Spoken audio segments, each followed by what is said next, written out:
এমনটা প্রায় সর্বত্রই কথিত আছে যে বাঙালির 12 মাসে 13 পার্বণ। তার মানে কি বাঙালিরা তাদের প্রয়োজনীয় কাজ বাদ দিয়ে সারাটা বছর হই হই রই রই করে বেড়ায়? আসলে তা নয়। বাঙালিরা একটু বেশি মাত্রায় উৎসব প্রিয়। তাই বাংলা ক্যালেন্ডারের একদম নিচের দিকে চোখ নামিয়ে আনলে যে উৎসবটির নাম চোখে পড়ে সেটি চড়ক-উৎসব। পশ্চিমবাংলার প্রায় সমস্ত গ্রাম জুড়ে মহা ধুমধাম করেই পালিত হয়। জটাধারী মহাদেবের আরাধনায় নিয়োজিত হয়ে সকল রকমের ধর্মীয় আচারবিধি পালন করা হয় উৎসবে। আর এই উৎসব গোটা বাংলা জুড়ে হলেও এর বৈচিত্র্য স্পষ্ট, যদিও মূল সুর একই।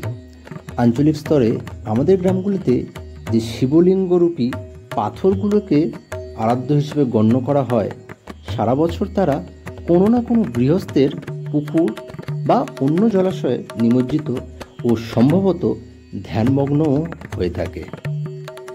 সারাটা বছর অপেক্ষার পর চৈত্র মাসের শেষের দিকে এসে গ্রামের মানুষজন শাঁখ, কাশি, ঘণ্টাধ্বনি সহযোগে সেই ধ্যানমগ্নতার সমাপ্তি ঘটায়।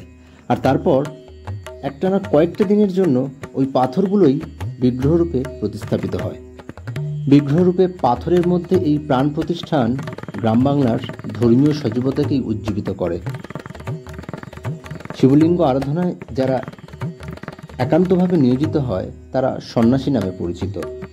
আর এই শিবভক্তরা কয়েকদিনের জন্য গতানুগতিক জীবনের বাইরে এসে এক ভিন্ন স্বাদের জীবন উপভোগ করে, যেখানে তাদের মাটির পাত্রে রেঁধে খেতে হয়, ফলাহার করতে হয়, মোটের উপর একটা সাদামাটা জীবনের মধ্য দিয়েই চলতে হয়। গ্রামগুলোতে পালিত এই চড়কোৎসব গ্রামের সর্বস্তরের মানুষকে এক প্রাঙ্গণে হাজির করায়। সারা বছর মুখ দেখা দেখি না হলেও নববর্ষের প্রারম্ভে পারস্পরিক পুনর্মিলন ঘটে। এভাবেই এই উৎসব মুখরতা গ্রাম বাংলার বুকে সারাটা বছর সক্রিয় থাকে।